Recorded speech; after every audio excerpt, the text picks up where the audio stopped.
Hello, and thank you for joining me today. Well, this is the Thursday, October 31st edition of our video devotionals, and we appreciate you being with us today. Hope your Thursday is going well. We have a beautiful day here in Central North Carolina.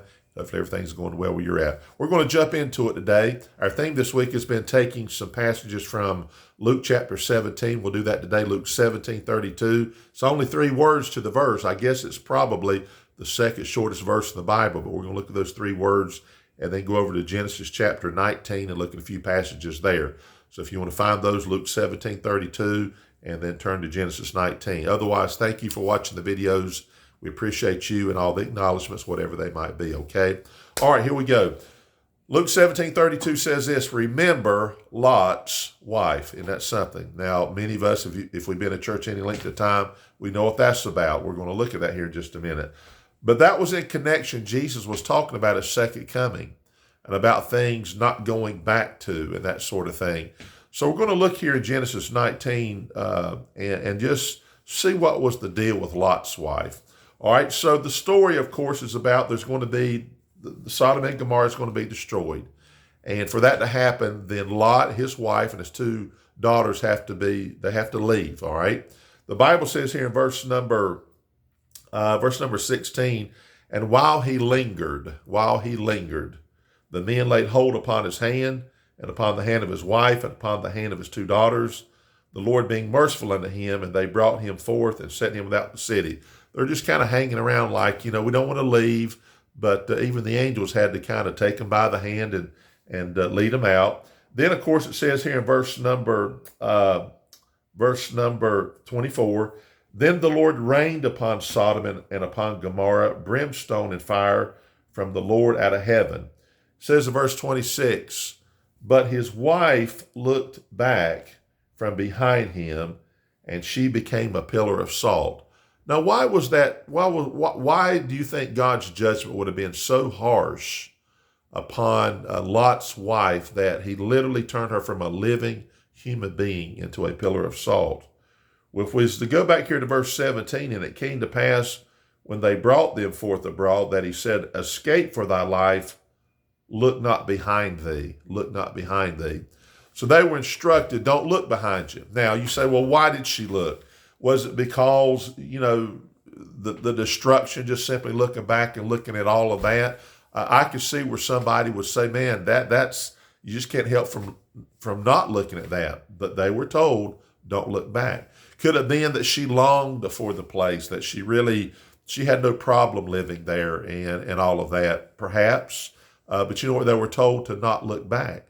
But she did look back, and she became a pillar of salt. Of all the thoughts of anything that could happen, God turned a human being into a pillar of salt. That's just hard to imagine. That's what he did. But I'm going to tell you something. The Bible said there in Luke 17:32, remember Lot's wife. So let's take a moment and think about this. One, if you were saved out of a lifestyle that we'll call that was evil, wicked, when we say that, we're talking about particularly adults can get themselves involved in things, okay? The thing is, you get saved and you've got a new life and a new direction, and God's got a will for your life, and certainly it's to live for God, live righteously, and all of that. And to think back in your mind, or to maybe look back, as we say, and ponder that, and maybe perhaps miss it at times. I don't know, but I think there's this idea you shouldn't look back at that at all. Maybe you haven't lived a life like that, and you think, I wonder what that would be like. I think that's a version of looking back and pondering. I wonder what it would be like to live that kind of lifestyle, and I wonder if I'd enjoy it, or maybe I would enjoy it.